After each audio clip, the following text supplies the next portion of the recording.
Hello so class 12 psychology 2023 की date sheet आ गई है। 5 अप्रैल 2023 को आपके 12 बोर्ड्स के एग्जाम्स हैं और इसकी तैयारी हम पिछले कुछ समय से कर रहे हैं ऑलरेडी। इसके लिए हमने क्या किया है, सबसे पहले हमने डिटेल्ड वीडियो डाले हैं चैप्टर 1 to 7 जो आपके सिलेबस में है। डिटेल्ड वीडियो के साथ साथ फिर हमने वन शॉट वीडियोस डाले हैं। उसके बाद हमने आपको कुछ माइंड मैप्स दिए हैं जो so that you can just revise the entire chapter in one single page. शायद आपने उसे डाउनलोड करके प्रिंट करा के उसके रिवीजन के लिए आप यूज कर रहे होंगे। नाउ इस सीरीज में जब हमने बिल्ड 2023 स्टार्ट किया, उस सीरीज में हमने आपसे ये भी बात करी थी कि I am going to bring some of the sample papers, solve sample papers to discuss and to understand कि इस चीज को किस तरीके से आगे बढ़ाया जाना चाहिए। On the same thing today we have sample paper number 1। So before moving forward आपको ये समझना बहुत जरूरी है कि हम क्या स्ट्रक्चर फॉलो करने वाले हैं। ये वीडियो थोड़ा सा लंबा होगा बट क्योंकि हम पूरा का पूरा चैप्टर सॉल्व कर रहे हैं तो थोड़ा सा लंबा इज एक्सपेक्टेड। नाउ स्ट्रक्चर समझ लो। सबसे पहले हम क्वेश्चन देखेंगे, उसके बाद हम एक थॉट प्रोसेस जानने की कोशिश करेंगे कि ये थॉट प्रोसेस क्या आएगी इस क्वेश्चन को पढ़ने से, ताकि आपका आंसर सोल्यूशन ईजी हो जाए। कैसे होता है कि जब हम कोई क्वेश्चन पढ़ते हैं हम सबसे पहले सोचते हैं ये कौन से चैप्टर का है, फिर हम सोचते हैं कौन से टॉपिक का है, फिर हम सोच पाते हैं कि ये कौन से सब टॉपिक का है, और फिर हमें बुक में एग्जैक्टली अगर आपने पढ़ा हुआ है तो आपको याद आता है कि ये लेफ्ट वाली पेज में इस वाली जगह पे था। अगर आपको इतना याद आ जा रहा है इसका मतलब आपका थॉट प्रोसेस सही है और आपने माइंड मैप बहुत सही तरीके से समझा है, और यही प्रोसेस हम फॉलो करेंगे।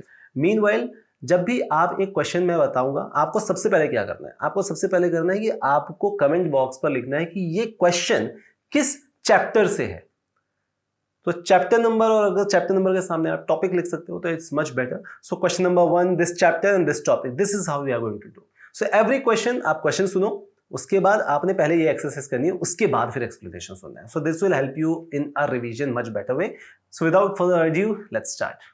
सो स्टार्टिंग विद, आपको पता है कि पहले 18 क्वेश्चंस सिंगल 1 मार्क्स के आने वाले हैं जो कि मल्टीपल चॉइस क्वेश्चंस होते हैं। इसको समझने के लिए question number 1, Jasleen. So Jasleen is high on critical thinking and can manipulate symbols to solve numerical problems. So numerical problems is the keyword, right? She is also high on the ability to understand one's own feeling, खुद की feeling, motives and desires. Which of the following intelligences are displayed by Jasleen? अब यहाँ पर आप देखोगे thought process देखते हैं। यहाँ पर आप देखोगे numerical problem solve कर पा रही है, मतलब mathematical ability अच्छी है। इसके बाद own feeling and desires को समझ पा रहे हैं, खुद के, इसका मतलब इंट्रापर्सनल अच्छा है। तो अब आप ऑप्शन में देखेंगे स्पेशल है, लॉजिकल मैथमेटिकल है, interpersonal and intrapersonal. So logical mathematical and intrapersonal would be your answer. The answer should B point number D, right? Similarly moving forward, question number 2, Ryan. So Ryan believes that he is very good at football, therefore he has a high dash as far as sports is concerned. ये क्या कर रहा है, ये believe कर रहा है अपनी वर्थ पर, अपनी सेल्फ पर, राइट? सो थॉट प्रोसेस पे जाते हैं। क्या समझेंगे कि वो अपने ऊपर बिलीफ रख रहा है। ये अपने ऊपर बिलीफ और वैल्यू का जब हमने कॉन्सेप्ट पढ़ा था तो इस कॉन्सेप्ट को पढ़ा था हमने सेल्फ एस्टीम पर। So self esteem is the going to understanding your own value और worth. So the answer would be A, self esteem. Moving forward, according to behaviourist, personality of an individual is the result of what? एक individual की personality किस चीज का result होती है? Options आपके पास है, unconscious motives and conflicts, response of an individual to the environment, early childhood experiences, और a relationship of an individual to his or her environment. Personality किस चीज से होती है समझने की कोशिश करते हैं। अब आते हैं थॉट के बाद प्रोसेस पे। सो बिहेवियरिस्ट क्या बोलते हैं? People learn through the interaction with their environment, this is what behaviourist says, right? So हमने बिहेवियरिस्ट अप्रोच में जब पढ़ा था चैप्टर नंबर 2 में, तो हमने ये पढ़ा था कि बिहेवियरिस्ट जो है they are the people learn through the interaction with their environment. An individual's behaviour and personality development is rooted in how they respond to their environment. We learn patterns of behavior either directly through rewards or in the form of positive reinforcement or punishment in the form of negative. So behavior हम कहाँ से पढ़ते हैं? हम समझते हैं environment से, हम अपने आसपास के माहौल से बिहेवियर को समझते हैं। And therefore the answer would be B, response of an individual to the environment. This is what behaviour is, right? Question number 4, which of the following would by humanistic psychologist not used to explain an individual's behavior? अब humanistic की जैसे ही बात आ जाती है तो हमने ये समझा था कि humanistic behavior में क्या होता है, व्यक्ति अपने लाइफ के बारे में, अपनी एग्जिस्टेंस के बारे में सोचता है। ये थॉट प्रोसेस आ रही है। तो अब इससे समझने की कोशिश करते हैं. Innately good, goal directed and adaptive, self actualised and balance among three competing forces. अब आप इसको दो तरीके से सॉल्व कर सकते हो थॉट प्रोसेस के हिसाब से. यहां पर क्या पूछ रहा है कि नॉट यूज, ह्यूमनिस्टिक साइकोलॉजिस्ट क्या यूज नहीं करते हैं. तो जैसे ही हमने ये समझ में आया तो हमने याद आ रहा है ऐसा कुछ कि balance among three competing forces, ये ह्यूमनिस्टिक का तो नहीं है, right. This is somewhere trait approach chapter number 2 personality जब हम समझने की कोशिश कर रहे हैं, जहां पर तीन कंपीटिंग फोर्सेस आते हैं, सत्व, रजस and Tamas. So that means कि ये तो यहां से बिलोंग नहीं कर रहा है, and that is the reason कि this has to be our answer. Question number 5, which of the following are the dimensions of stress. Stress के डायमेंशंस इसमें से कौन कौन से हैं? इंटेंसिटी, ड्यूरेशन, प्रेडिक्टेबिलिटी और वल्नरेबिलिटी. अब इसमें आपको समझना पड़ेगा स्ट्रेस कैसा होता है. सबसे पहले समझते हैं यहाँ पर कि the types of stressful stimuli experience by individuals varies in terms of three अलग अलग डायमेंशंस. इफ यू रिमेंबर, तो स्ट्रेस की इंटेंसिटी होती है, बहुत ज्यादा होता है, बहुत कम भी हो जाता है. प्रेडिक्टेबिलिटी होती है कि एक्सपेक्टेड और प्रेडिक्टेबल स्ट्रेसर वर्सेस अनएक्सपेक्टेड, कि मुझे पता है यार ये पर्टिकुलर टॉपिक जो है ना, ये पर्टिकुलर चीज जो है ये हमेशा ट्रिगर करती है, ये हमेशा स्ट्रेस क्रिएट करती है. तो हम प्रिडिक्ट कर पाते हैं कि अगर ऐसा कोई सिचुएशन हो रहा है तो स्ट्रेस होने के चांसेस हैं. And then duration, it could be short term और लॉन्ग टर्म. बट वल्नरेबिलिटी नहीं आ रही है. So stress का vulnerability is not a dimension. So the answer has to be 1, 2 and 3, and that goes to option number D, right? So these are three are the dimensions of stress. Question number 5 में 6 में देखते हैं. Imran feels disappointed when he is not able to do everything perfectly. He is not able to do everything perfectly, leading him to push himself to achieve unrealistic high standards. Identify the cause of his stress. उससे क्या लग रहा है, perfectionism का दिक्कत आ रहा है उसे लग रहा है कि यार मैं कुछ चीज अच्छे से नहीं कर पा रहा हूं और इस कारण से ये अपने आप को बहुत ज्यादा स्ट्रेस दे रहा है. सोशल प्रेशर के कारण हो रहा है क्या? कोई और बोल रहा है क्या? नहीं. कंफ्लिक्ट हो रहा है, किसी से झगड़ा हो रहा है? नहीं. फ्रस्ट्रेशन हो रही है क्या कि यार बार बार कोशिश कर रहा हूं मैं और नहीं हो पा रहा है इसलिए मैं फ्रस्ट्रेट हो रहा हूं? नहीं. इंटरनल प्रेशर, ये खुद को प्रेशर दे रहा है because he is not able to do things perfectly. So ये खुद को बार बार प्रेशर देने की जो आदत कर रहा है, this is internal pressure and that's the reason of stress for Imran. So answer would be, correct answer would be number D. Question number 7. Sonali was questioned by her senior when her performance started to decline. She admitted that she is not eating regularly and her sleep was disturbed. Moreover, she could not concentrate on work and felt overburdened. Identify the effects of stress being indicated here. किस तरीके का stress है? सो नहीं पा रही है, खाना नहीं खा पा रही है ठीक से, अपने काम पर रेगुलरली फोकस नहीं कर पा रही है कंटिन्यूअसली. ये इमोशनल है, कॉग्निटिव है, बिहेवियरल है या फिजियोलॉजिकल है? अब ये समझो इसको कि क्योंकि ये कॉन्सेंट्रेट नहीं कर पा रही है. कॉन्सेंट्रेट करने के लिए कौन सा सेक्शन चाहिए होता है? इमोशन से होता है क्या कॉन्सेंट्रेट? नहीं होता है. बिहेवियर से होता है? शायद. कॉग्निटिव से होता है? बिल्कुल हो सकता है. फिजियोलॉजिकल उतना खास नहीं दिख रहा है. तो जहां पर वो कॉन्सेंट्रेट नहीं कर पा रही है, कॉग्निटिव इशू है. जहां पर वो सो नहीं पा रही है और अपने ईटिंग रेगुलरली नहीं कर रही है, ये बिहेवियरल इशू है. So answer would B behavioural and cognitive. तो स्लीप पैटर्न जो डिस्टर्ब हो रहा है वो बिहेवियरल इशू है. खाना नहीं खा पा रही है टाइम पे या नहीं खा रही है, ये बिहेवियरल इशू है. वेयर एज कॉन्सेंट्रेशन नहीं हो पा रहा है, this is more of a cognitive issue. So the answer should be B and the behavioral and cognitive. Point number 2 and 3, that is the correct answer would be B, right? So explanation है, अगर आप पढ़ना चाहें तो आप पढ़ सकते हैं. Now question number 8. तो क्वेश्चन नंबर 8 में आते हैं. तो which of the following is are true about psychological disorders in the middle ages? So middle ages में किस तरीके से देखा जा रहा था? तो if you remember, so we have discussed about the history of understanding psychological disorders, जिसमें 8 अलग-अलग चीजें थी. The reason of enlightenment and started with. So ये सारी चीजें थी उसमें. मिडिल एजेस में क्या हुआ था? डिमोनोलॉजी एंड सुपरस्टिशन की बात हो रही थी क्या? या मेंटल एंग्विश एंड कॉन्फ्लिक्ट्स की बात हो रही थी साइकोलॉजिकल डिसऑर्डर्स में? या डिस्टर्ब इंटरपर्सनल रिलेशनशिप के कारण हो रहा था, ऐसी कुछ बात हो रही थी मिडिल एजेस में? या डीइंस्टीट्यूशनलाइजेशन की बात हो रही थी कि लोगों को निकाल दिया जाए? सो अगर आपको याद हो तो मिडिल एजेस की जब हम बात कर रहे हैं तो वहां पर डिमोनोलॉजीज और सुपरस्टिशंस बहुत इंपॉर्टेंट पैरामीटर प्ले करते थे और लोगों को लगता था कि इनके अंदर भूत प्रेत आत्माएं घुस गई हैं और इस कारण से लोगों के स्किल में छेद किए जाते थे, होल किए जाते थे to free them from those spirits, और उनको पागलपन और ये सारी चीजें मिडिल एजेस में बताई जाती थी. और उसके साथ ही साथ मेंटल एंग्विश एंड कॉन्फ्लिक्ट्स को भी एक बहुत इंपॉर्टेंट हिस्सा दिया गया था मिडिल एजेस में. So this answer for this particular question should be 1 and 2, that is correct answer would be Point number B. The option number B. 1 and 2 are true on this question. Now question number 9. While paying bills, Sanjana was suddenly overwhelmed by anxiety. अचानक से घबराहट होने लगी संजना को. अब bill pay करेगी तो anxiety तो होगी, लड़की है. Her heart pounded. She felt like she couldn't breathe and she became dizzy. ठीक है, तो सांस नहीं आ रही है, चक्कर आने लग रहा है. ये किस कारण से हो सकता है? Panic attack, manic attack, dissociative episode और जनरलाइज्ड एंजाइटी एपिसोड. अब जनरलाइज्ड एंजाइटी एपिसोड का ऐसा कोई बात किया नहीं है यहाँ पर. तो जब जनरलाइज्ड एंजाइटी की बात नहीं की है, मतलब एक सस्टेन्ड पैरामीटर नहीं बताया है. डिसोसिएटिव एपिसोड नहीं है क्योंकि वो बार बार कोई फ्यूज नहीं हो रहा है, कोई अपनी याददाश्त नहीं भूल रही है, अपने बारे में नहीं भूल रही है. मैनिक एपिसोड नहीं है कि बहुत ज़्यादा एक्साइटेड नहीं हो रही है. तो आप इस तरीके से भी देख सकते हो कि एक पैनिक अटैक का आंसर होना चाहिए इसका. या फिर आप दूसरे तरीके से देख सकते हो कि ये पैनिक के सिम्टम है कि उससे अचानक से किसी चीज़ से पैनिक हो गया and she started feeling dizzy and things. So the answer should be A, the panic attack. Now question number 10. Brijesh, an accountant, went on a work trip and never returned home. Years later, he was found by a friend in another city where he was working as a laborer. He was living with a new identity and had no memory of his past. Brijesh's symptoms are indicative of. तो अगर आप एक continue video देखते हो मेरे, तो आप एकता कपूर से इसको बहुत अच्छे से रिलेट कर सकते हो कि एकता कपूर के सीरियल्स में ऐसा ही दिखाया जाता था. और इसका मैंने इसी तरीके से इसका एग्जाम्पल भी दिया था जब हमने डिसोसिएटिव फ्यूज की बात करी थी, याददाश्त खोने की, कि आप अपने पास्ट का एकदम से अचानक से सारी चीजें भूल जाते हो और आप उससे वापस याद नहीं आ पाती चीजें और आप एकदम से नई आइडेंटिटी क्रिएट करने जाते हो. आप एक सेक्शन ऑफ लाइफ पूरा का पूरा भूल जाते हो या याददाश्त भूलने वाली जब बात करते हैं तो इसे हम डिसोसिएटिव फ्यूज बोलते हैं, if you remember. So the answer would be A, dissociative fuse.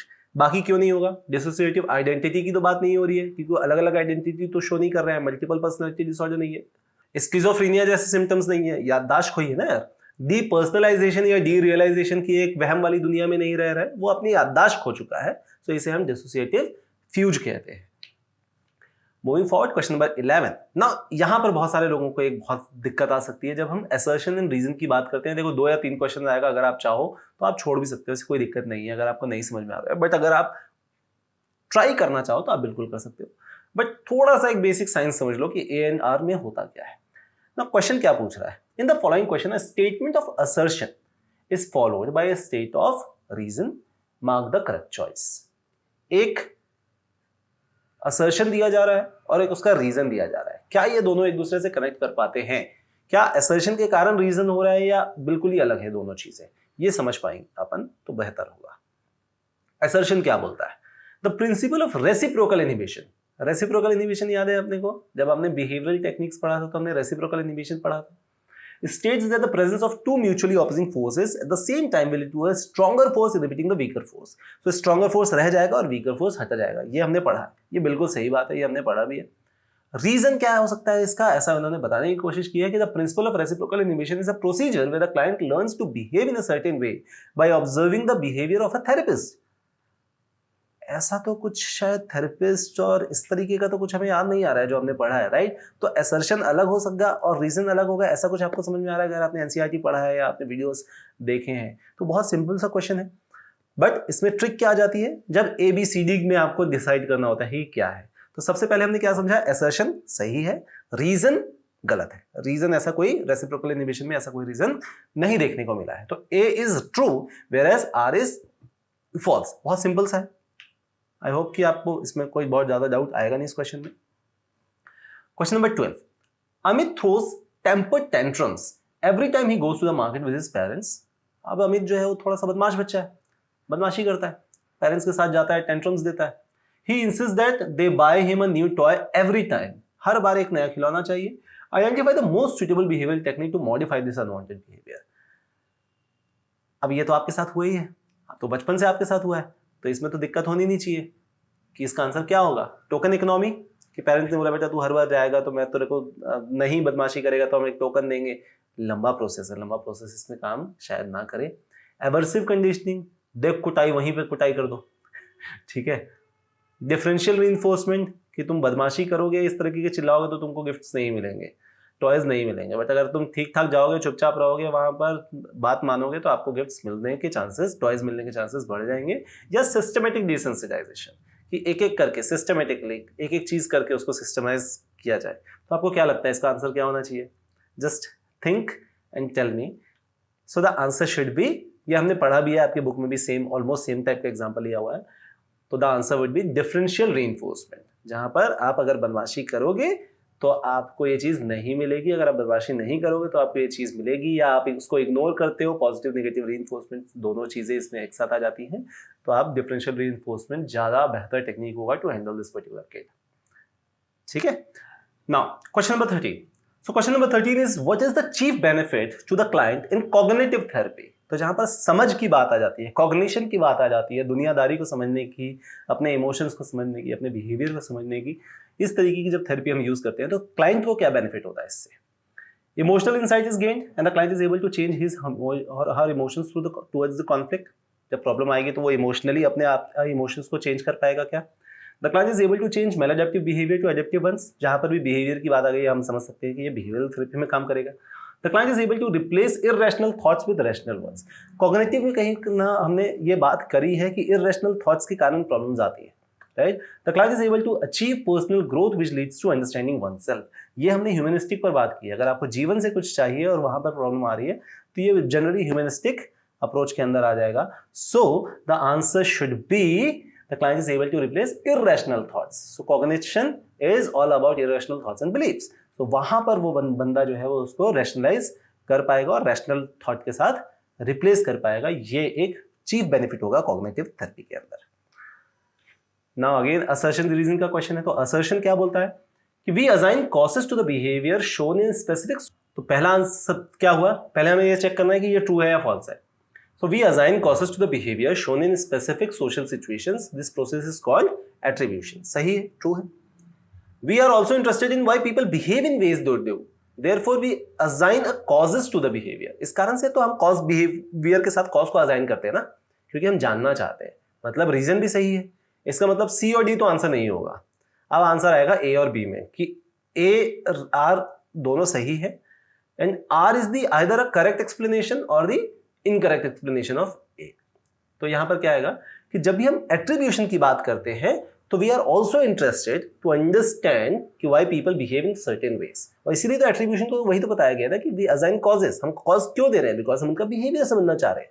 इसका मतलब क्या हुआ कि R is the correct explanation of A, right? So the answer would be option number A, जहां पर असर्शन एंड रीजन दोनों सही हैं। Reason is the correct explanation of assertion A. Moving forward, question number 15. Anna, a head girl of the school, gives more opportunities to the members of red house than those of blue or green house. This is because she feels that they are less capable. She even ignores the advice of her teachers to give equal opportunity to all the houses. Which strategy will help in handling this prejudice? अब ये करते हैं head girls लोग, right? आप सब बहुत अच्छे से जानते होंगे इसको, but अब इसको हम समझने की कोशिश करते हैं कि ये सोशल आइडेंटिटी पे ऐसा क्यों हो रहा है, राइट? तो ये चैप्टर नंबर 6 का है क्वेश्चन। इतना तो आप समझ गए होंगे, एटीट्यूड एंड सोशल कॉग्निशन का क्वेश्चन है।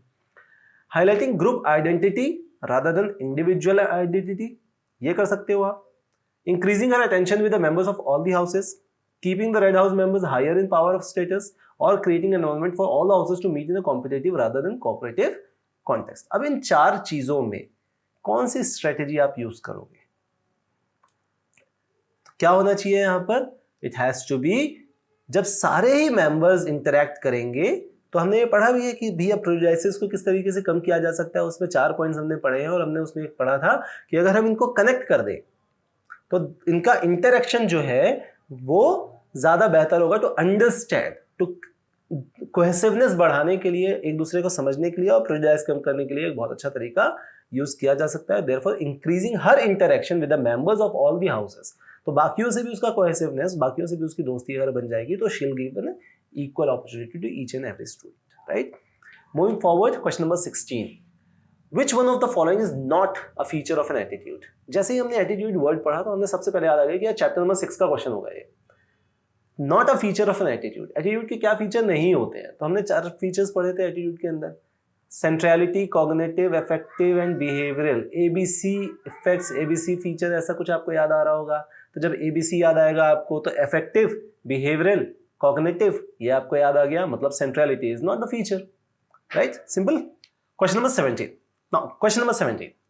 A working group was formed to organize an annual sports competition in a school. At a particular stage, there was a lot of conflict in the group. Identify this stage and the stage that is likely to follow it.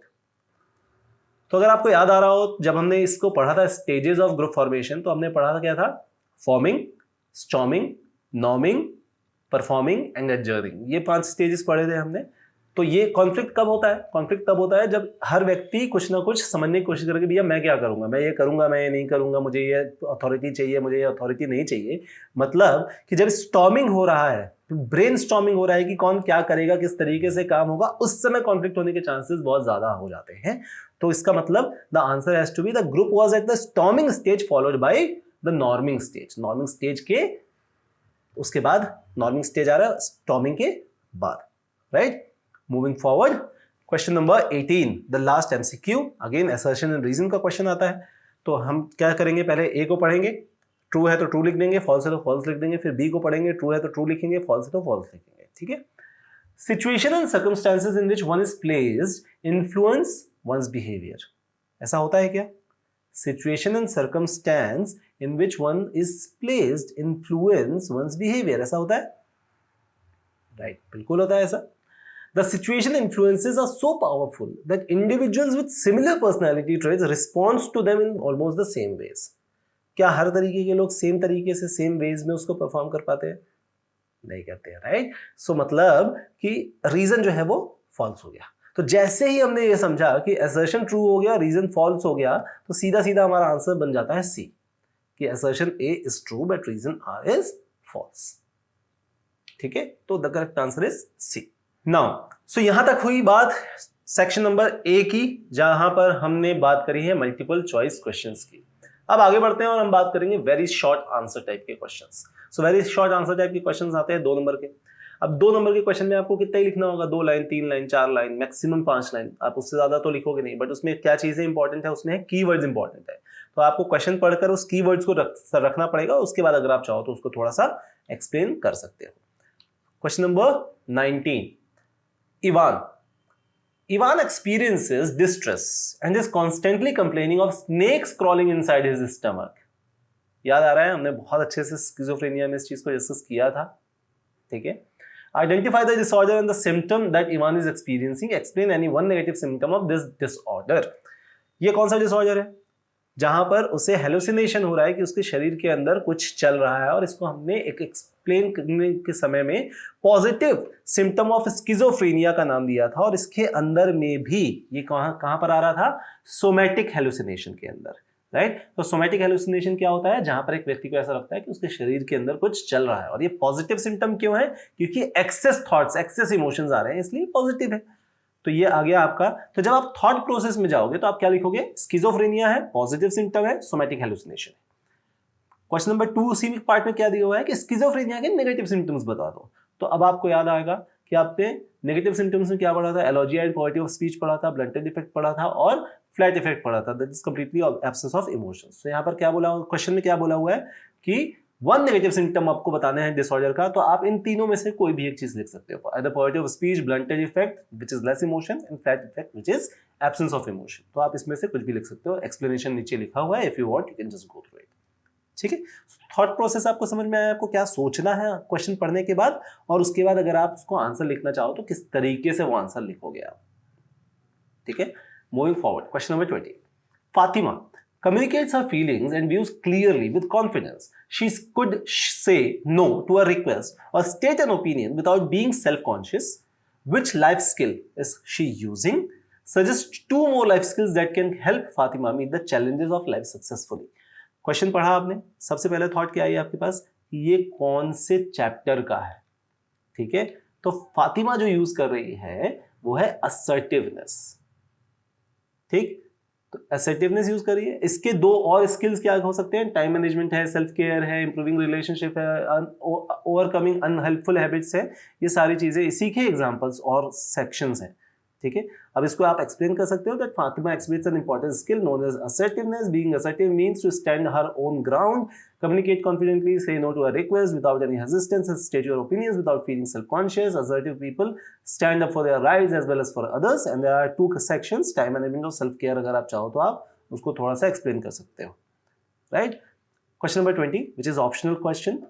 तो 20 में 2 option question दिए हुए थे आपके। Question number 20 क्या बोलता है कि Resham has been overwhelmed by the quantum of work in her office, she has been advised some stress management techniques by her counsellor, what are the 2 techniques that you think would be helpful for her to manage stress. Chapter number 5, ठीक है, जहां पर हम techniques पढ़ रहे थे, ठीक, stress management techniques. अब स्ट्रेस मैनेजमेंट टेक्निक्स के हमने बहुत सारे तरीके पढ़े हैं। सो थॉट प्रोसेस में क्या आ जाएगा, स्ट्रेस मैनेजमेंट टेक्निक्स कौन कौन सी होती हैं, relaxation procedure, meditation, biofeedback, creative visualisation, cognitive behavioural techniques and exercises, these are the some of the stress management techniques. इसमें से कोई भी 2 टेक्निक आपने जो भी आपको आती है आप एक्सप्लेन कर सकते हो। तो चैप्टर नंबर 5 में हमने स्ट्रेस मैनेजमेंट टेक्निक्स पढ़ा था। ये आपका थॉट प्रोसेस आएगा, ये पैटर्न आएगा, फिर इसमें से कोई भी 2 आंसर को आप एक्सप्लेन करोगे। फॉर एग्जांपल यहाँ पर हमने रिलैक्सेशन टेक्निक्स और क्रिएटिव विजुअलाइजेशन को यूज किया है, ठीक है। Question number 21, state any 2 ethical standards that need to be practised by professional psychotherapist. तो 2 एथिक्स लिख देने हैं हमने। साइकोथेरेपिस्ट के 2 एथिक्स क्या क्या होते हैं, कॉन्फिडेंशियलिटी हो सकता है, एक अगले को बताना है या उसकी रिस्पेक्ट करनी है ह्यूमन डिग्निटी की, या professional competence and skills are essential. ये हमने सारे एथिक्स ऑफ साइकोथेरेपी में पढ़े थे। तो आपने ये चीज थॉट प्रोसेस में डालनी है, then you can explain it in detail कि ये कहाँ से आ रहा है, एपीए ने किया है। ये इतना नहीं भी लिखोगे आप तो भी चलेगा, कॉन्फिडेंशियलिटी और डीब्रीफिंग भी लिख दोगे तो चल जाएगा। या इसमें से जो हमने 5 ऑप्शन मैंने आपको दिए हैं, सामने लिखा हुआ है, आप इसमें से कोई भी 2 चीज को एक्सप्लेन कर सकते हो, चल जाएगा, कोई दिक्कत नहीं, क्योंकि 2 ही एथिकल स्टैंडर्ड पूछा गया है। Question number 22, Vinita holds a negative attitude towards individuals of a particular community.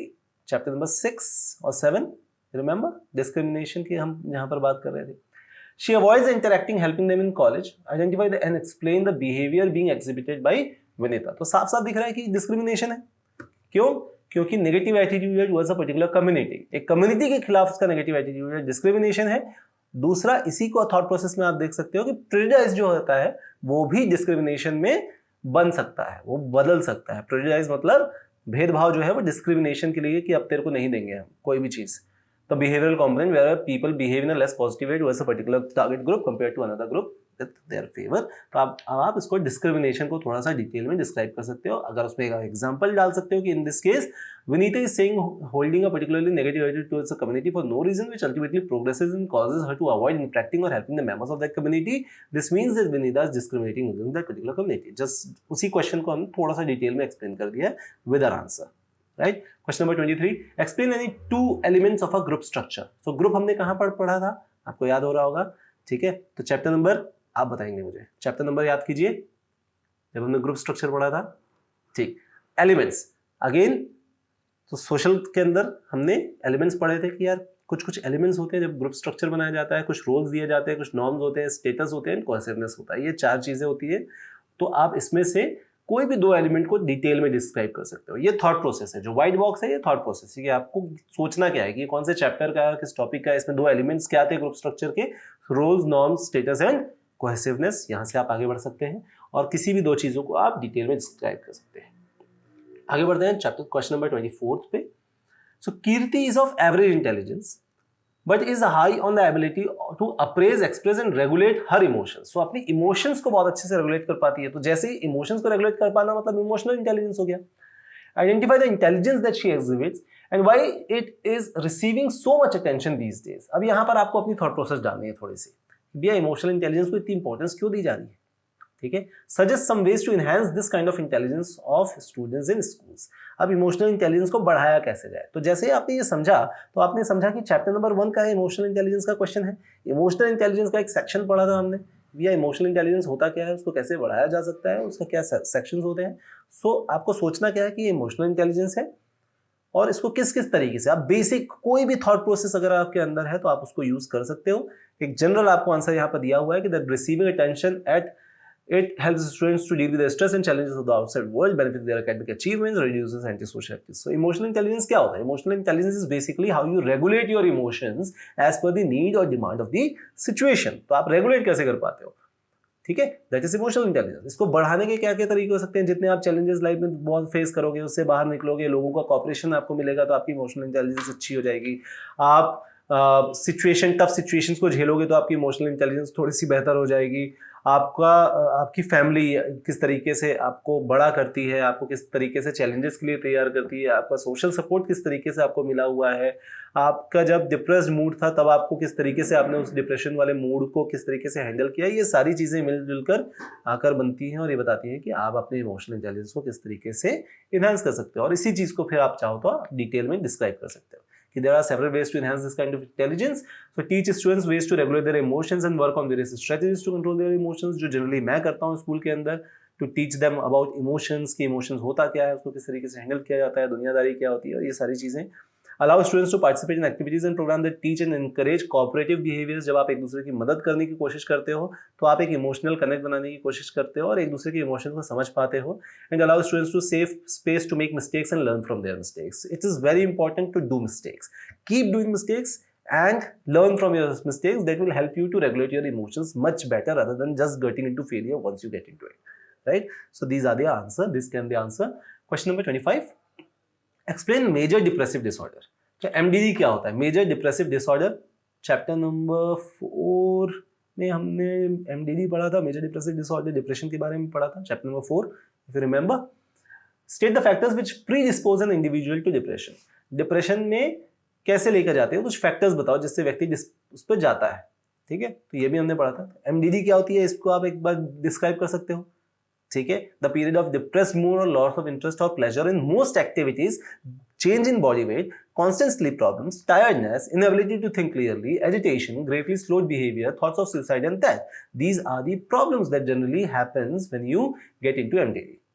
Genetic makeup है, हेरिडिटी है, ये कुछ फैक्टर्स हैं जिसके कारण से ये होता है। तो जनरली जेनेटिक एक चीज होती है, एज होता है, जेनेटिक मटेरियल होता है, जेंडर होता है, negative events and life supports होते हैं। ये सारी चीजें जो है डिप्रेशन को बनाती या बढ़ा सकती हैं।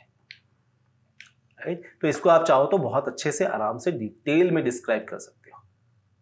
ठीक है, तो सिम्टम्स क्या होते हैं? एंडोनिया होता है, the loss of interest, loss of appetite, sleep disturbances. अभी क्योंकि 3 नंबर के क्वेश्चन हम यूज कर रहे हैं, पढ़ रहे हैं, तो उसको थोड़ा सा आपको और डिटेल में लेके जाना पड़ेगा and then you can obviously go ahead and describe things in detail. ठीक है, question number 26, an attitude towards recycling and reuse needs to be encouraged to conserve the environment. Examine the factors that will influence attitude change towards this. अब हम recycling की बात कर रहे हैं और कौन कौन से फैक्टर्स है जो एटीट्यूड चेंज की बात करेंगे, तो सीधा सीधा आप समझ लो एटीट्यूड की बात हो रही है, चैप्टर नंबर 6 की बात हो रही है। Factors that influence attitude change specifically आपकी बुक में हमने डिस्कस किया है, हमने पॉइंट्स में भी डिस्कस किया है। तो आप क्योंकि 3 नंबर का क्वेश्चन है तो आप 3 मार्क्स के आसपास उसको डिफाइन कर सकते हो। तो existing attitude, source characteristic, message characteristic and target characteristics, ये चीजें हमने फैक्टर्स ऑफ एटीट्यूड चेंज के ऊपर बात करी थी जब हमने एटीट्यूड चेंज पर बात करा था। If you remember, attitude change जिसके कुछ कुछ सेक्शंस होते थे, हमने पीओएक्स ट्रायंगल यूज किया था। उसके बाद फिर हमने फैक्टर्स पे जब बात करी थी तब हमने एग्जिस्टिंग एटीट्यूड के characteristic, source characteristic, message characteristic और टारगेट कैरेक्टरिस्टिक्स पर बात करी थी। तो आप इसमें से कोई भी 3 कैरेक्टरिस्टिक्स उठाकर उसके फैक्टर्स को आराम से डिटेल में डिस्क्राइब कर सकते हो। किसी भी केस को पढ़ के कंफ्यूज नहीं होना है, आपको सेकंड लाइन में उसका मेन क्वेश्चन मिल जाएगा। अगर आप बेसिक तरीके से भी पढ़ा है आपने तो सेकंड लाइन में क्या लिखा हुआ है, फैक्टर्स इन्फ्लुएंसिंग एटीट्यूड चेंज। इतना ही आपको समझना है और इतना ही आपको चैप्टर नंबर 6 एटीट्यूड चेंज के अंदर से जाकर वो 4 पॉइंट लिखना है। माइंड मैप में भी बकायदा इसको अच्छे से डिटेल में साइड में बताया हुआ है, तो अगर आपको वो भी याद आ जाए उस वक्त पे तो भी आपका आंसर सही हो जाएगा। क्वेश्चन नंबर 26 का ही एक ऑप्शनल क्वेश्चन भी दिया हुआ है। ठीक है, तो ऑप्शनल क्वेश्चन में क्या बता रहा है कि an individual's attitude may not always be exhibited through behaviour. Attitude हमेशा बिहेवियर से शो शायद ना भी हो, right. When would there be consistency between attitude and behaviour. तो हमने, अगर आपको याद हो रहा होगा तो बुक में हमने एटीट्यूड और बिहेवियर के रिलेशनशिप के बारे में बात की है एक जगह पर कि एटीट्यूड और बिहेवियर कंसिस्टेंट कब कब होते हैं। तो अगर आपको वो वाला सेक्शन याद आ जाए तो आपको लगता है आराम से अपन लिख लेंगे। चैप्टर नंबर 6 एटीट्यूड के अंदर से क्वेश्चन आ रहा है, इसके पहले वाला भी क्वेश्चन एटीट्यूड के ही अंदर से आया था, तो दोनों क्वेश्चन जो है चैप्टर 6 के ही आए हैं ऑप्शनल में, राइट। तो अब हम साइकोलॉजी से found that there would be consistency between attitude and behaviour when the attitude is strong and occupies the central space in the attitude system. Define बात की है हमने इस पे। देयर इज वेरी लिटिल और no external pressure for a person to behave in a particular way, when there is no group pressure to follow a particular, तब attitude और behaviour same रहेगा। Person behaviour is not being watched, तब same रहेगा। जैसे ही किसी ने watch कर लिया, मुझे पता चल गया कि कोई मुझे वॉच कर रहा है, मेरा एटीट्यूड तुरंत चेंज हो जाएगा, राइट। बिहेवियर चेंज हो जाएगा, उसमें कंसिस्टेंसी नहीं रहेगी हमेशा। The person thinks that the behavior would have positive consequences and therefore intends to engage in that behavior। अगर इसको लगता है कि ये वाला पर्टिकुलर जो बिहेवियर है इसके पॉजिटिव कॉन्सिक्वेंसेज होंगे तो वो वैसे ही बिहेवियर में लग जाता है और धीरे धीरे उसका एटीट्यूड जो है उसके साथ कंसिस्टेंट हो जाता है। तो इनमें से कोई भी 3 चीज़ों को आप आराम से डिटेल में डिस्कस कर सकते हो। पूरा आंसर आपके पास है, अगर आप चाहो तो स्क्रीनशॉट ले लो, आराम से पॉज करके पढ़ लो, जिस भी तरीके से आप इसको यूज करना चाहो आप कर सकते हो। थॉट प्रोसेस मैंने आपको दे दिया, डिटेल लिखना आपका काम है। ठीक है, आगे बढ़ते हैं, क्वेश्चन नंबर 27 देखते हैं। Now एक केस स्टडी है। Ananya had been trying to learn a new form of dance to win a competition. She decided to join a dance group. हमने ग्रुप फॉर्मेशन के क्वेश्चंस आ रहे हैं, कहीं ऐसा लग रहा है आपको चैप्टर नंबर 7 के क्वेश्चंस आ रहे हैं। Group influence, which was also practicing the same dance form. Identify the reason for Ananya wanting to join the dance group. Explain some of the other reasons that make people join groups. Simple है, अनन्या कोई join कर रही है, उसका एक reason दे दो आप। तो जनरली लोग क्यों ग्रुप ज्वाइन करते हैं, इस पे हमने डिटेल में डिस्कस किया था चैप्टर नंबर 7 में। And some of the other reasons why people generally join groups. So Ananya का क्या रीजन हो सकता है, गोल अचीवमेंट, उसका एक ऑब्जेक्टिव है। ठीक है, तो उस गोल अचीवमेंट के लिए वो ग्रुप ज्वाइन कर रही है। और 2 रीजंस आप इसके अलावा भी आराम से डिटेल में डिस्कस कर सकते हो। फॉर एग्जांपल सेल्फ एस्टीम के लिए है, स्टेटस एंड सिक्योरिटी के लिए है, उस सोसाइटी के साथ आपको रहना है इसलिए है। तो आपने 4-5 चीजें हमने डिटेल में डिस्कस करी हैं, आप उसमें से कोई भी 4-5 चीजों को उठाकर कोई भी 2 चीजों को वहां पर एक्सप्लेन कर सकते हो, जैसा क्वेश्चन में पूछा गया है। Remember, understood. आगे, explain the role of assessment in understanding psychological attributes. अब role of assessment in psychological attributes कहां पर आ जाएगा? असेसमेंट इन साइकोलॉजिकल एट्रीब्यूट्स कौन सा चैप्टर में आ जाएगा? सोचो, नीचे कमेंट में लिखकर बताओ मुझे। Describe the key features of any 2 methods used for psychological assessment. कोई भी 2 फीचर, 2 मेथड आप यूज करना है, आपको साइकोलॉजिकल असेसमेंट बताना है। तो साइकोलॉजिकल असेसमेंट हम कैसे करते हैं, चैप्टर नंबर 1 का ही क्वेश्चन है। अगर आप अभी तक बता पाए हो तो अच्छी बात है, नहीं तो कैसे करते हैं? Psychological test, self report, interview, case study and observation, ये 5 तरीके हैं, जिसमें से 5 में से कोई भी एक तरीका, 2 तरीका आप यूज कर सकते हो। तो 2 मेथड्स पूछा गया है, तो आप 2 मेथड यूज करके बता सकते हो। असेसमेंट क्या होता है ये आप थोड़ा सा एक्सप्लेन कर दो, ये 5 चीजें होती हैं ये बता दो, और उसके बाद इन 5 में से कोई भी 2 चीजों को आप डिटेल में डिस्कस कर लो। यही तरीका होगा आंसर लिखने का, right. Moving forward, explain the term intelligence, describe the past model of intelligence. Simple, कौन सा चैप्टर है नीचे कमेंट में लिखना है। हर क्वेश्चन का ये लिखना है आपको नीचे कमेंट्स में। क्वेश्चन पढ़ने के बाद आपने ये बताना है मुझे कि कौन से चैप्टर का ये क्वेश्चन है। नीचे कमेंट्स पे आप लिख सकते हो। क्वेश्चन सीरीज के वाइज भी आप अगर कमेंट करना चाहो तो लिख सकते हो, क्वेश्चन 1 ये चैप्टर से, क्वेश्चन 2 ये चैप्टर से, तो भी चलेगा, right. So I want you to comment on below before getting into the answer. Now intelligence क्या होता है, इसको आप डिफाइन कर दो, किसी का भी एक्सप्लेनेशन दे दो, आपको बहुत सारे डिटेल आपको मिल जाएंगे। चैप्टर नंबर 1 का जो माइंड मैप है उसमें लेफ्ट साइड में ऊपर में इंटेलिजेंस लिखा हुआ है, उसके 3 लोगों का नाम भी लिखा हुआ है। मैं बताऊंगा नहीं नाम, आपको वापस से जाकर एक बार देखना पड़ेगा। वो 3 लोगों का नाम लिखा हुआ है, तो आप माइंड मैप में जब आके देखोगे तो आपको उसमें से कोई सी भी 3 लोगों का नाम लिख लो और उसको थोड़ा सा डिफाइन कर लो, डेफिनेशन, ठीक है। तो intelligence is psychological attribute that involves the usage of cognitive elements to perceive the environment and solve problems. इस तरीके का कोई भी डेफिनेशन आप नाम के साथ लिखोगे तो ज्यादा बेहतर होगा। उसके बाद पास्ट मॉडल एक्सप्लेन करना है आपको। तो past model PASS, planning, arousal attention, simultaneous and successive processing, ये तो हमें पता ही था, बस इसको लिखना है और इसको एक्सप्लेन कर देना है पास्ट मॉडल को, ठीक है। पास्ट मॉडल दिया किसने है? दास एंड निगलेरी ने दिया है, उनका नाम लिखना है, किर्बी का नाम लिखना है, 1994 में दिया था, ये लिखना है, और उसके बाद इन चारों चीजों को डिटेल में एक्सप्लेन कर देना है आपने। So Mother Teresa believed that she had a mission to fulfill and did what came natural to her, loving others and serving them. Identify the trait being referred to. Trait being referred to. Chapter number कौन सा होगा? नीचे comment में बताना है।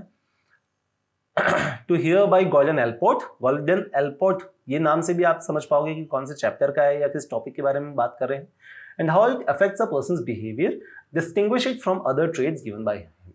तो जैसे ही हमने मदर टेरेसा की बात कर ली, ट्रेड्स की बात कर ली, तो आपको याद आ रहा होगा कि जब हम इस तरीके की ट्रेड्स की बात करते हैं, गॉर्डन एल्पोर्ट की ट्रेड थ्योरी के approach, trade approach of personality की बात करते हैं, तो हमने इसे 3 ट्रेड्स दिया था ऑल्पोर्ट ने, राइट। इसमें एक ट्रेड था कार्डिनल ट्रेड्स। तो कार्डिनल ट्रेड्स को किसी व्यक्ति के नाम के हिसाब से जाना जाता है, जैसे एडोल्फ हिटलर है, महात्मा गांधी है नॉन वायलेंस वाले, या मदर टेरेसा है। तो जैसे ही इस तरीके की कोई एग्जांपल आ जाएंगे, ये कार्डिनल ट्रेट्स का एग्जांपल आ जाता है सीधा सीधा, और ये गॉर्डन एल्पोर्ट की थ्योरी है। तो ट्रेट जो मदर टेरेसा की है वो कार्डिनल ट्रेट है। हाईली जनरलाइज डिस्पोजिशन, थोड़ा सा बुकिश लैंग्वेज है। They indicate the goal around for the entire person's life to revolve around. In this case mother Teresa helping and loving nature could be seen in her work. Other traits approached by Allport are central and secondary traits. तो central traits को आपने explain करना है, secondary traits को आपने explain करना है। तो बेसिकली क्वेश्चन क्या पूछा है? बेसिकली पूछा है कि एक्सप्लेन दी ट्रेट अप्रोच के अंदर में ऑलपोर्ट की थ्योरी आपने बता देनी है। ठीक है, so cardinal, central and secondary traits आपने यहां पर एक्सप्लेन करना है। That's the question. Okay, moving forward, question number 30। So individual differs in coping strategies. Coping strategies जैसे ही बात आ रही है, हमने क्या कौन सा चैप्टर आ रहा है ये नीचे कमेंट में बताइएगा। तो coping strategies chapter number that they used to deal with stressful situations, justify this statement highlighting various coping strategies। अब coping strategies किस तरीके की होती है? Task, emotion and avoidance oriented. या तो आप टास्क जो मिला है आपको उसके ओरिएंटेड आप कोप अप कर पाओगे, इमोशन ओरिएंटेड कोप अप कर पाओगे कि आपने टास्क सॉल्व कर दिया तो हो जाएगा, या इमोशन को आपने रेगुलेट कर लिया तो काम हो जाएगा, या अवॉइडेंस ओरिएंटेड स्ट्रेटेजी कि भैया निकल लो यहाँ से, साइड से, इस झमेले में पड़ना ही नहीं है। तो आपने इसमें से कोई भी चीजों को उठाना है, कुछ जस्टिफाई कर देना है। आप चाहो तो तीनों जस्टिफाई कर सकते हो। एग्जाम्पल के साथ करोगे तो नंबर मिलने के चांसेस थोड़े से ज्यादा हो जाएंगे। ये आपकी थॉट प्रोसेस है। एक्सप्लेनेशन क्या होगा यहाँ पर लिखा हुआ है, अगर आप चाहें तो आराम से पॉज करके डिटेल में प्यार से पढ़ सकते हो।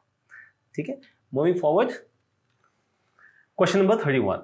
सो Shahid showed a reduction in symptoms after he received treatment for schizophrenia। जैसे स्किज़ोफ्रेनिया आ गया चैप्टर नंबर, नीचे लिखना है टॉपिक, सब टॉपिक अगर आप लिखा हो तो बहुत अच्छी बात है। Schizophrenia, he was sent to the rehabilitation center to improve his quality of life। अब स्किज़ोफ्रेनिया के बाद रिहेबिलिटेशन सेंटर की बात कर दिया है, तो हमने यहाँ पर कहीं पढ़ा था, if you remember, rehabilitation of mentally health, ये भी एक टॉपिक हमने पढ़ा था। ये पर चैप्टर 4 में नहीं था, ये कहां पर था? ये चैप्टर नंबर 5 में था। तो ये चैप्टर 4 का क्वेश्चन है या चैप्टर 5 का क्वेश्चन है, डिसाइड करो और मुझे नीचे कमेंट्स में बता सकते हो आप। What steps would be taken in the rehabilitation center to help him become a productive member of the community? अब ये लाइन पढ़ के आपको एग्जैक्टली समझ में आ गया होगा कि चैप्टर 4 से आंसर लिखना है या चैप्टर 5 से लिखना है। तो चैप्टर 4 से आपको समझना है क्वेश्चन को और चैप्टर 5 से उसका आंसर लिखना है। कंफ्यूज करने के लिए क्वेश्चन दे सकता है कि भैया स्किज़ोफ्रेनिया लिख दिया आपने तो चैप्टर 4 में आपने स्किज़ोफ्रेनिया एक्सप्लेन कर दिया, नहीं करना है। क्वेश्चन क्या पूछ रहा है? रिहेबिलिटेशन सेंटर में क्या क्या चीजें की जाती हैं जो उसको हेल्प किया जाता है। तो रिहेबिलिटेशन ऑफ मेंटली इल में हमने पढ़ा ही था, 4 चीजें पढ़ी थी हमने, social skills training, cognitive retraining, vocational training, ये सारी चीजें यूज की जाती है to get the answer occupational therapy के अंदर में। तो ये थॉट प्रोसेस आपको याद आया। बुक के अंदर रिहेबिलिटेशन ऑफ मेंटली इल का एक कॉन्सेप्ट दिया था, छोटा सा था, एक राइट साइड के पेज में नीचे में और लेफ्ट साइड के पेज में ऊपर में। तो बस उतना ही आपको एक्सप्लेन करना है, उतना एक्सप्लेन कर दोगे आपका आंसर हो गया। So occupational therapy, social skills training, cognitive retraining and vocational training are the 4 different things that can be used with SAHIL। Moving forward, इसी का एक ऑप्शनल क्वेश्चन है कि Mukesh was given therapy that encouraged him to seek personal growth and actualize his potential. Based on these principles, explain the therapy that is being applied here। Chapter number नीचे लिखना है comments में। आगे, खुद के personal growth और desires को वो समझ पा रहा है, उसकी पोटेंशियल को वो समझ पा रहा है। तो ये किस तरीके की थेरेपी यूज हो रही है? कभी भी कोई भी व्यक्ति अगर अपने फ्यूचर, अपने ग्रोथ, अपने एग्जिस्टेंस को समझ पा रहा है तो ह्यूमनिस्टिक एग्जिस्टेंशियल थेरेपी होगी। तो ह्यूमनिस्टिक एग्जिस्टेंशियल थेरेपी ने आपको समझ में अगर आ गया है तो बस आपको अब इसको एक्सप्लेन कर देना है। ठीक है, इसकी हीलिंग प्रोसेस क्या होती है, उस हीलिंग प्रोसेस को आपने एक्सप्लेन कर देना है। थेरेपी बेसिकली पूरा ह्यूमनिस्टिक साइकोलॉजिस्ट क्या सोचते हैं, क्या उसकी थेरेपी है, एम्पैथी क्या होता है, अनकंडीशनल पॉजिटिव रिगार्ड्स क्या होते हैं, इसको आपने आराम से प्यार से डिटेल में डिस्कस कर देना है। इसी के अंदर अगर आपको याद आ रहा होगा तो आपने गेस्टाल्ट थेरेपी भी पढ़ा था इसके अंदर, क्लाइंट सेंटर थेरेपी भी पढ़ा था इसके अंदर। तो अगर आप चाहो तो उसको भी यूज कर सकते हो टू एक्सप्लेन योर आंसर। ठीक है, so question number 32, describe Freud's psychosexual stages of personality development. Psycho stages development में क्या आता है? जब हमने फ्रूड को का पढ़ा था, साइकोडायनेमिक अप्रोच पढ़ा था, उसके अंदर हमने देखा था कि इन्होंने ये भी बताया था कि यार पर्सनैलिटी जो है वो psychosexual stages of personality development से भी समझ में आती है। और उसमें इन्होंने कुछ स्टेजेस बताए थे जो कि 5 स्टेजेस थे। So it starts with oral, then anal, then phallic, then latency and then genital. तो सिर्फ इसको आपने इन 5 को एक्सप्लेन कर देना है and you will have your answer. इसके अंदर ही आप अगर देखोगे तो फेलिक स्टेज के अंदर आपको ऑडिपस एंड इलेक्ट्रा कॉम्प्लेक्स भी अगर आपको याद आ रहा होगा, राइट, कि you get attracted towards an opposite gender of the close identity जो भी आपके आसपास है। सो दैट इज फेलिक स्टेज के अंदर आ जाता है ऑडिपस। अच्छा, इसमें एक चीज बहुत इंपॉर्टेंट है कि आपने इसके साथ ही साथ इसके पीरियड्स भी लिखने हैं कि ओरल पीरियड कब होता है, बर्थ से लेकर 1 ईयर ओल्ड तक का ओरल पीरियड होता है, फिर एनल होता है 1 से 3, फेलिक होता है 3 to 6, लेटेंसी होता है 6 to प्यूबर्टी एंड जेनिटल होता है प्यूबर्टी टू एडल्टहुड। ये चीज भी आपने लिखनी है और उसको फिर आराम से डिटेल में थोड़ा सा एक्सप्लेन कर देना है। 6 नंबर का क्वेश्चन है तो ऑब्वियसली बात है थोड़ा सा डिटेल में आपको जाना पड़ेगा। Question number 32, explain the characteristics of indirect techniques that is used to assess personality, describe any test. तो जब हम पर्सनैलिटी टेस्ट की बात कर रहे हैं तो if you remember the mind map on the right side we have detail में हमने बताया था कि असेसमेंट ऑफ पर्सनैलिटी क्या होती है। तो असेसमेंट किस तरीके से किया जाता है, डायरेक्ट और indirect techniques. Indirect techniques are also known as projective techniques. So if you remember, so projective techniques में we had 5 different things, 5 चीजें थी जिसमें रोशार्स था, इंगब्लॉट था, you remember? So that is indirect techniques. अब जब indirect techniques या projective techniques के ऊपर में क्वेश्चन आया, characteristics लिखनी है indirect techniques की, तो आपने सीधा इनमें से कुछ भी आप लिख सकते हो, inkblot, TAT, sentence completion, draw person test और पीएफ टेस्ट। इसके बारे में आप डिटेल में थोड़ा सा डिस्क्राइब या डिटेल कर सकते हैं। Now case, so question number 33 is a case based study. Case based study में जब अपन आते हैं तो हम समझते हैं कि एक क्वेश्चन है, केस दिया हुआ है कि मलय नाम का एक बंदा है, a student of class 9 was referred to a mental health clinic with complaints of stealing money, excessive lying, setting fire to household items, teasing young girls of the locality and passing lewd remarks and making obscene gestures. The onset was about 3 years ago and has increased over the past 8 months. Of late, he has started using alcohol and is spending more time outdoors with friends of similar interest. School reports suggested gradual development of inappropriate behaviors such as openly defying rules in school, playing truant, instigating fellow students to pass silly remarks in classes, disrespectful attitude towards elders, ultimately resulting in frequent school absenteeism, mixing with local goons, and excessive aggression. Further, investigation revealed that family history is disturbed, relationship with father is extremely hostile, तो बहुत मारते हैं पापा जी, and there were frequent conflicts amongst the family members.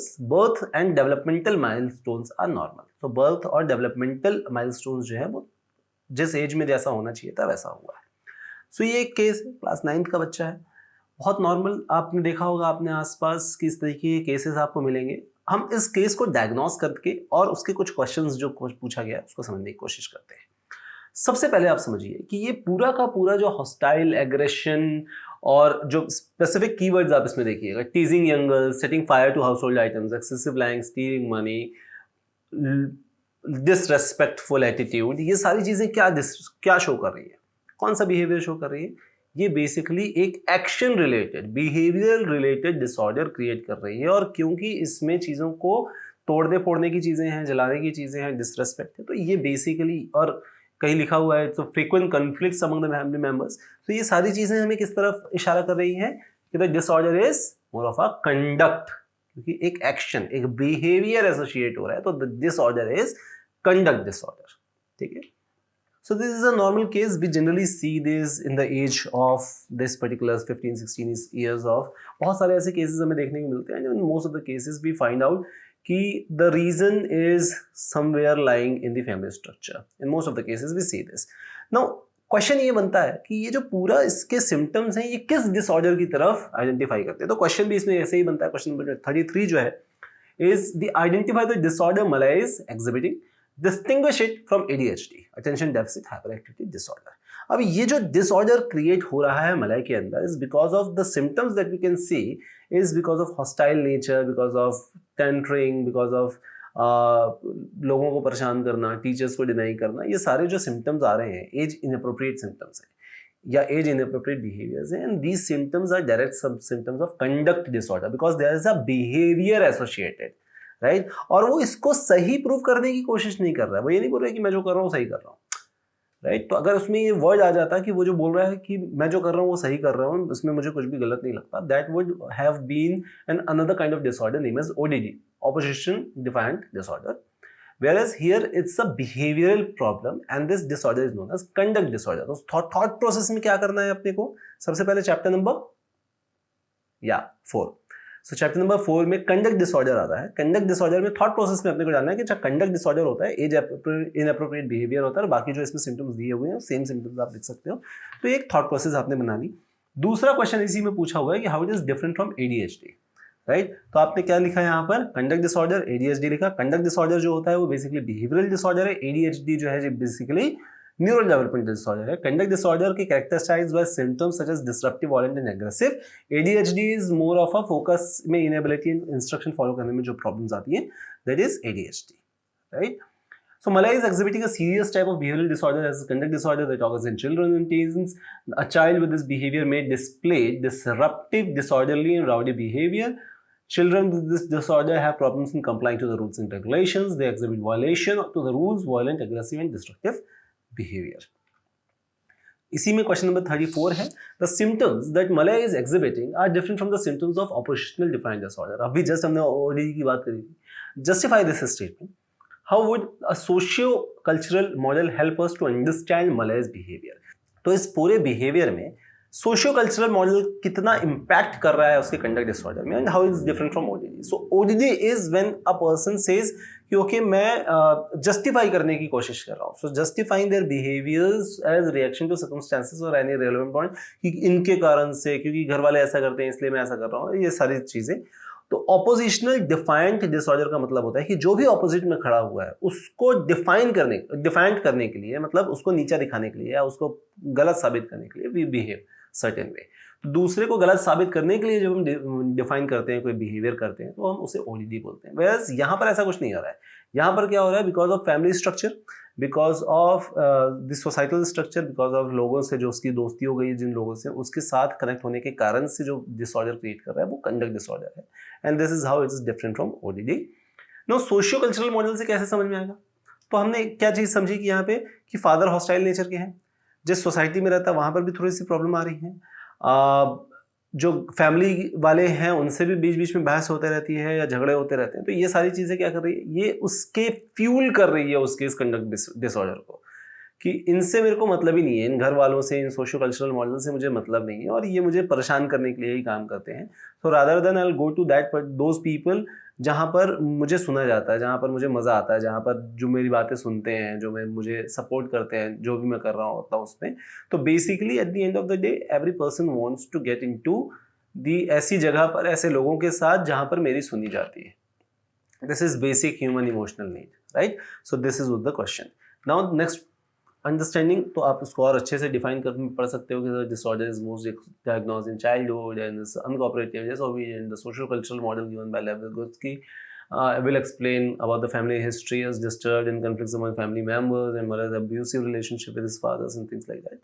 तो ये आपको answer मिल जाएगा. Next case है Alfred beneath. So Alfred beneath in 1905 was requested by the French government to devise a method by which students who experienced difficulty in school could be identified.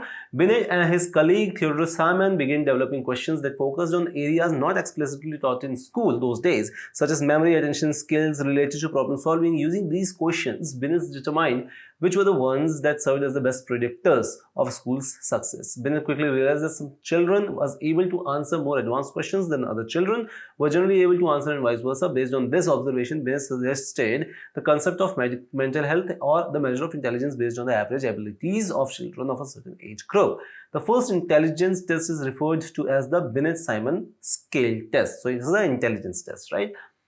IQ test करने के लिए basically. He insisted that intelligence is influenced by many factors. It changes over time and it can only be compared in children with similar backgrounds. ठीक है, तो ये हमारा case है Alfred beneath के बारे में पूरा डिटेल में, थियोडोर साइमन के बारे में डिटेल में. नाउ द क्वेश्चन इज कि Binet realized quickly that some children were able to answer more advanced questions than older children were generally able to answer and vice versa. Why do you individual differ in intelligence? Using example give reasons for your answers. So question क्या पूछ रहा है, simple सा question है कि why do individuals differ in intelligence. So individual difference in intelligence को हमने बहुत अच्छे से डिटेल में पढ़ा था एक बार चैप्टर नंबर 1 में, जहां पर हमने नेचर और नर्चर पर बात करी थी. ठीक है, कि how individuals differs in intelligence is basically the nature and nurture वाला कॉन्सेप्ट है. Intelligence is a product of both nature and nurture, इसको एक्सप्लेन कर सकते हो आप. एंड देन अब ब्रीफ डिस्क्रिप्शन आप दोनों चीज़ों का दे सकते हो, नेचर एंड नर्चर का. So individual differs in intelligence due to many reasons, nature, genetics, environment, nurture and environment. Nature and nurture को आप आराम से डिटेल में डिस्कस कर सकते हो. So this, I guess, will give you a good explanation about the entire sample paper. So this was the sample paper 1. Soon enough, we are going to bring you the sample paper 2. But before ending this, I would like to ask you for the comments down in the video so that I can understand what are the things that we can rectify, what are the things we should include in these kind of videos, and whether this is helping you or not. Until then, see you. Bye bye. Keep learning. All the best.